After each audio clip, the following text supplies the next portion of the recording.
Ghana man mwakwa ya bodu mesa machia mo. Machia na nanu matna nkunye nyinara. Ne titiriw otumfo se tu otoso mienu santeman wura. Ono ote krawri ne brawre ngoma so. Oyoko Piesie. Na masa achia osi adio ye konfia me a otoso 9. Techiman man hene ana techiman man wura. Ono ne bono champem de du akwa akan Piesie. Na mafasa kwanya so machia na matran konwa nyinara. Afen so machia eye osi ade yo osagefo osi ade yo agimambadu a otoso mienu do maaman hene ana do maaman wura. Enra me di video bi tudwa ana me kiremu emabunu bi nsemu a wo kan ka esen konya abotre kakra etie ni yie ansa na wa reply. Na me kanu a me ka se ye ba ayokufuo no mu a Piesie ene otumfuo anase Asante hene ene ye Piesie no. Onua bi eka asem bi na mpese me ba be kirechem se mpese me de ne eya adesua ene yesua. Na ansana na mesre se mo hwe na mo like na mo subscribe me channel no OBY channel. Onua na sema obusa ense ekwan be ne fa so a Sante hene be ye Oyoko Piesie na nakonwa no kra eba da ben abra na tachima akonwa no wo hodadaada mechiremu na nsa na mede asembisa bi nso ene nchiremu bi nso so ebeba menemsa sa onua akure ya so ka wona owogidie se adua na Piesie ene nanadoma ahene no me wogidie se wo ka ho bi na mabusa ne se doma aman kura efiri hen na baaye doma akonwa no ene akwamu akonwa no de hen na ye panin anso so yetimika anase owogidie se doma ye adua na Piesie evise akwamu akonwa ne toye ena enuanam opreye ena panin no enya so tenaye na emom na edomo a eta kuma na chi no edoso enti apere no ena wo ye se da bi ontena ha ne wonua no wonko ena ofiri ho no oba nsawam ebebo asese wo ho ena wo hwe no se we die nipa domi de omo ye edo emma ena wo sa do wo man eno ne din doma a ofiri obetena asontre so achiri wonam a obetena ba bia wotie ebinum betena enkura aka suma chejama enkuro ni nyina kokosi Cote d'Ivoire bonduku honum no enyina eyesa abusua ya enti eyede na nka wo mu bi nso aka se wo ye Piesie chen akwamu fisi akwamu akonwa no ba ya che nanso ni nyina mu no me de medika ye nchirechemu a kire se wo ansa no wo kwa akwamu no wo fira asumenya ene koye asumenya so ya akonwa ho nsem saa ene obi tena so na obi entu enya ntena so no ho menteme ho ase ene ma ebi firi ho kwotena enti na se asumenya akonwa no so kora wo hodada eno nti sie ka ne Piesie mu wo hode a enka ya asumenya eno nti na asumenya mum ene ye adua na Piesie prekope ansa na wona aka nyina aba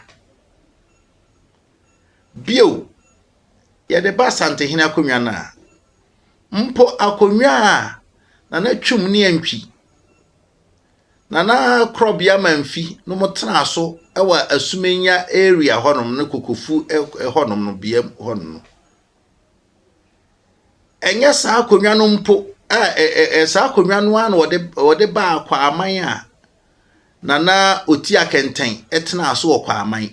nana obri ebo a enso tena so okwa aman nana osetu opim so osetu mete se obi ka ayibi radio so se amanwesem bi se ahemfo bi afre ebinom na ebinom ama ese wo ma ana o ka se opim so afre wo nam se emabunu Asante opoku arempo wonye opim so ono ye okatachi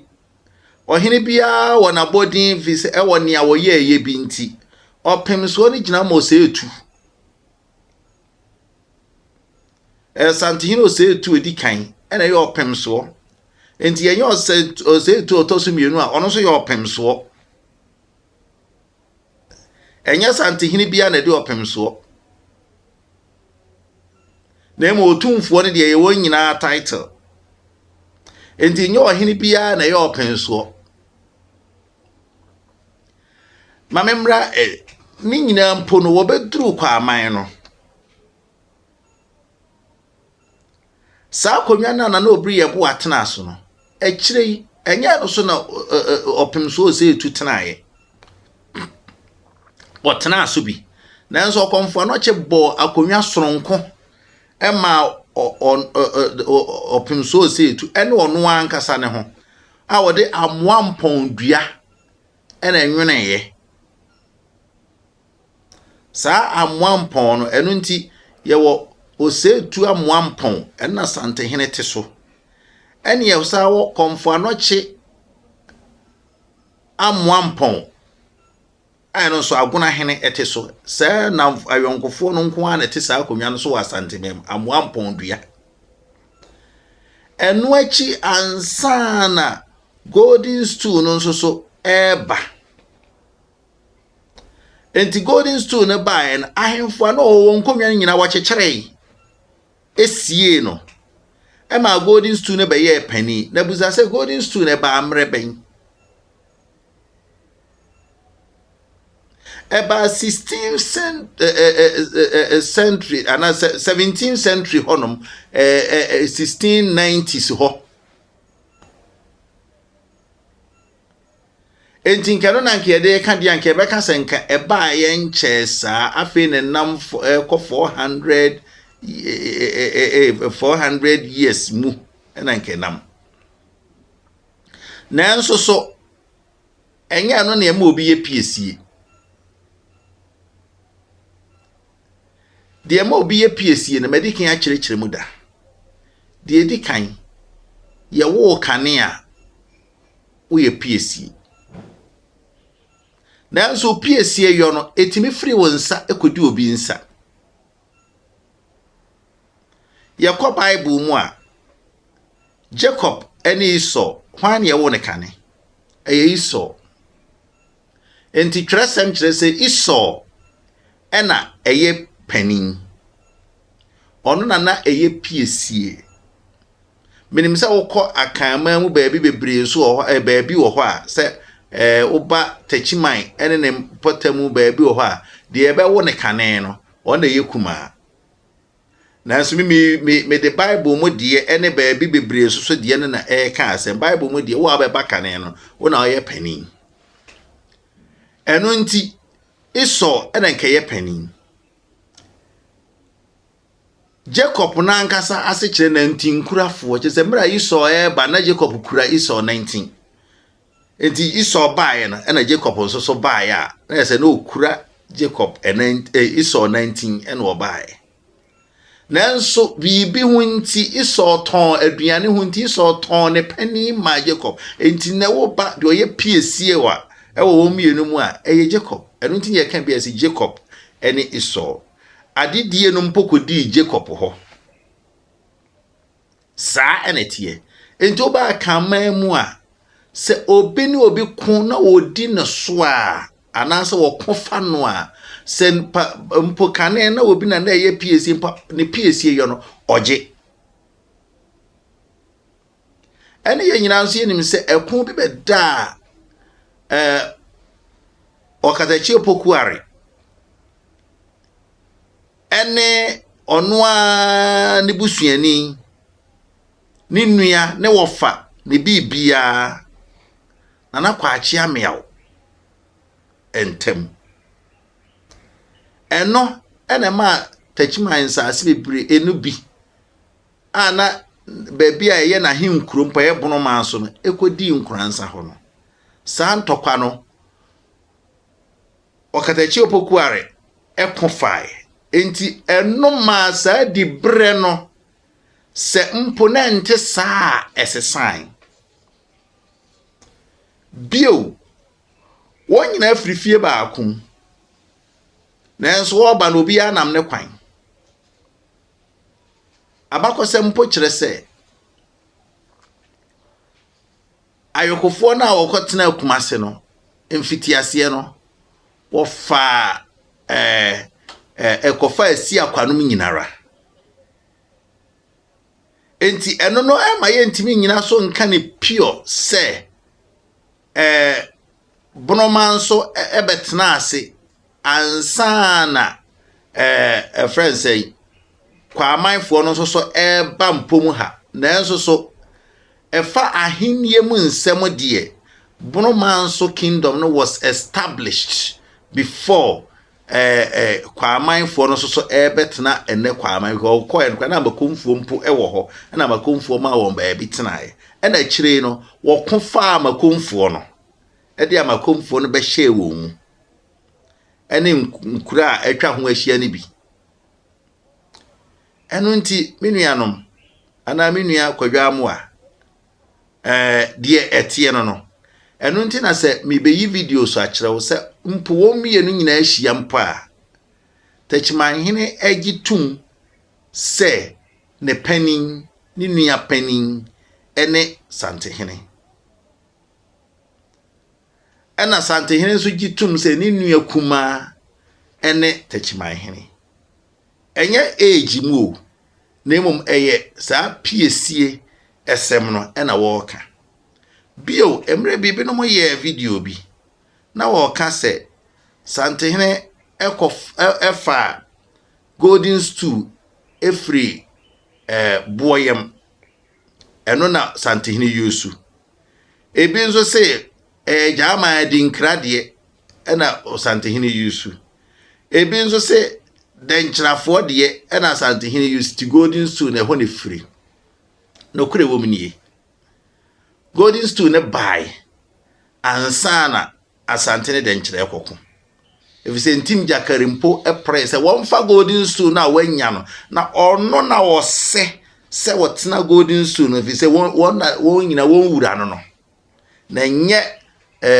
se lo sika osi nye otutu no na enso so na uyi free wo se ntim jakari ena ye wo hempon no a na nka se nkodi ani die bi mpo ema opim so se to free se ntim jakari ni nua panin a wode do free maame baako e opim so se tuba enti wagya no no ense nam se amamre kwan mu no wo efam no wo hye na ase nti wo se otutu no just wo ye na ko a onsem fata se wotena golden stool no a wanya no so na emom eye wono ene wo se fata enti e kire pefe se na enye denchirade eno achi ansana one bonoman so ebeko enu achi ansana one jaman ebeko enti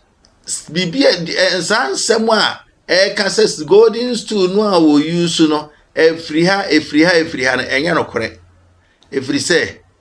eno no wo ho ena dia kanso so a wo konfje yensu bia anso ana wo konfa ye bia anso so sa wo ho enti wo komanhie a golden stool enye ba akope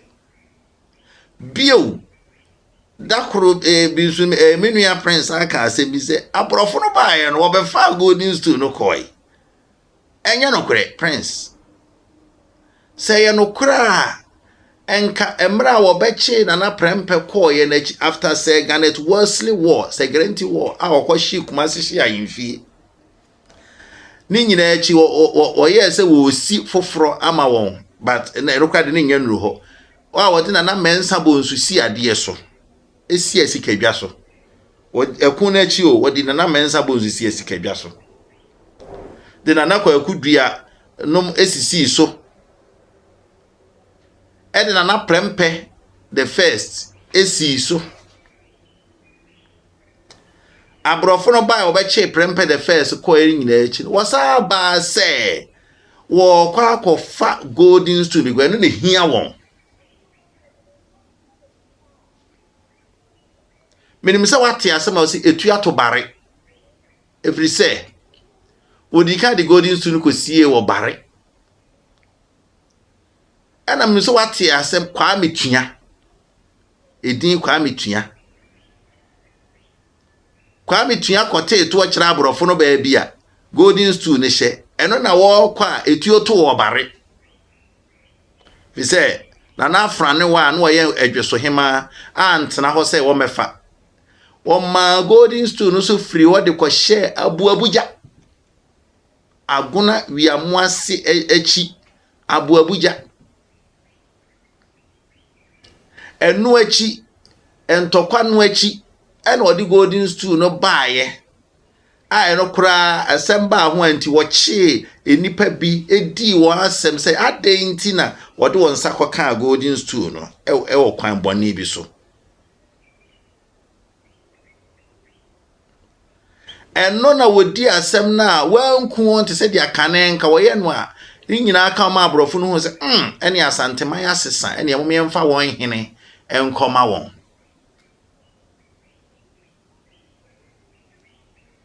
senanka wafa golden stool no anka santokwa no enka Asante no anko ama nana kwabna kire awoye awu aduma se hene ani animu se wate abakosema enumpo saa kun na wodi animu ekun no etwaaye no mpo no obroni edi nasem abrana eni kwanse wodi nasem afe abrofo no hwe momu se onni fo no wo twere krata ba ese nka wonyan no eda krata no beduye na ade be chiema krata na beduro no na abrofo no kuno dada ansa na krata na ba beduru Ghana Goku sana se yasa asiso timra krata no ba se munya no no na wakuno dada entimi nua no kure wo mo no mo hwe video yi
Asante man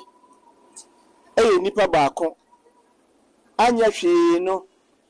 tachimama ni Asante man ne bohye ebio tachiman ohene akonwa no ene Sante hene akonwa no enyina ye odwokofo na esanse omye odwokofo nti no kofa bi eda omuntem se nana Sante hene ehia nana tachima hene o kirese ni nua ekuma no no nana tachima hene so kirese ni nua panyi ene Sante hene esanse omu nyina ye oyokofo epamocho se yakohwa aba se wahudi ewom enti nananom ankasa gitum ade na mabunu ye tietie obi a onka de hye no ho ewo techima mamu ene Bono pio mamu ada ne yetietie obi a ono wona agenda na o ka ne nsem fro na yenso yedi akiri what is say ya ye ka say Bono hene ene jaman hene edin na na din kredi o kodi vuano enso nya nokre da bia meka se jaman fo no eyeku nipaku a wantna Bono man so happy oba ye bia ba bi odi kan kotan ya sumenya ene ofiri okwa akwamu ene wonam akwamu eba betena asentre so oba edin a ode ba asentre so ne doma ansa na no achi ofiri ho a entokwanti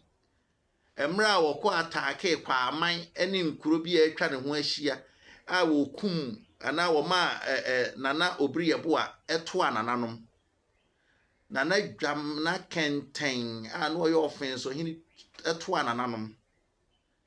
nana konfo yamwa a no ye konfo ano chinua pani a no ye agona hene eto anananom no a chire okonfo ano chi ene osetu ebeka Asante bo mu a wona won di akon edi won so no ene otu free sentre so ene mu akotena aboma ene no na no pokuare enso de kon to a won wo ho ene otu free boma ene okotena ba bi a wati na nam so okotena wona Bonofuo bi tete ho dadanti na okokufa wa asase na ye Bonofuo jambrafo ana ene fantrafo ana se nafanafo ene wo ho ene wode okon ene wonkosi ani eje won asase ni bitena aso ebi nso ho a wokosre ne ye de ma won ebi ti se doma pio sese ankasa no okosre asase no efri wam ana wamfiefuo ho wamfiefuo a wonchiri free denchira so ahụ enti die wo hɔ no nyame nhyira ye nyina medamo ase